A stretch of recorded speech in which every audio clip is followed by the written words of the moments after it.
When we think about conditions of the heart, having a heart attack or cardiac arrest are often the first things that come to mind. But Tiffany, you find that local doctors are seeing much more than that. Yeah, I really learned a lot doing this story, right? It turns out one of the fastest growing segments of cardiovascular surgeries is aortic surgery.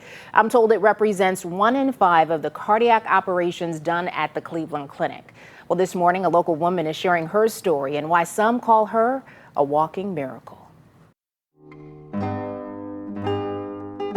There's something special about a wedding day. Perfect.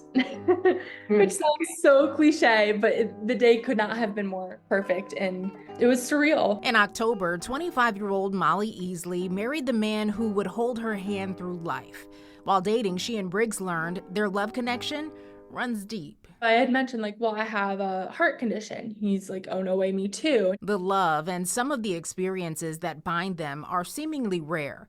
Aortic disease.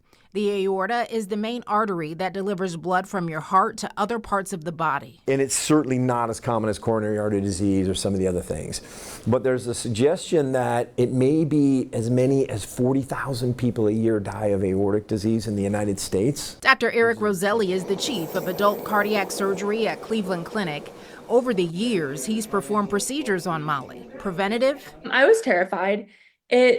The way I described it to people was it felt like I was just in this tunnel. And theoretically, there's always a light at the end of the tunnel, but at that time I couldn't see it. And emergency. I remember feeling it rip. It felt like someone was just dragging a knife down my abdomen, and I could feel the rush of warm from the blood. She's had aortic dissections. That's when the aorta is weak and starts to rip.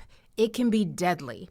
At one point, she was in the ICU for weeks, and during one of her scans, they found something else. Thyroid cancer. I was scared. Which is why me? Haven't I already been through enough? Her husband understands some of what she's been through. Early in their journey, the couple also learned at one point they shared the same cardiologist. Molly's care team, including Dr. Roselli, attended their wedding. She's a motivation to other people who are dealing with illness, and she's a motivation to me because I can share her stories. So I learned if one day is too much, okay, take it an hour at a time. If that's too much, take it a minute at a time. And if that's too much, take it a second at a time. Every second, there's something to be grateful for. Well, through everything, Molly went on to earn her bachelor's and master's degrees. Now, years before her issues, Molly's father had an aortic dissection and had to be flown to the hospital. He survived. Dr. Roselli was his surgeon, too. And so he also says mostly in people, this situation is pretty much hereditary. But Molly's going to have to go through even more surgeries. But at the end of the day, she wants her story to be a light for others who are going through something similar. Not a coincidence that she met her husband. There is destiny and something at play there. So amazing that they had that connection and that they were there for each other through all this. I do love that. What a great story that Amazing. she has to tell, right? Thanks for bringing that to us, Tiffany. Appreciate it.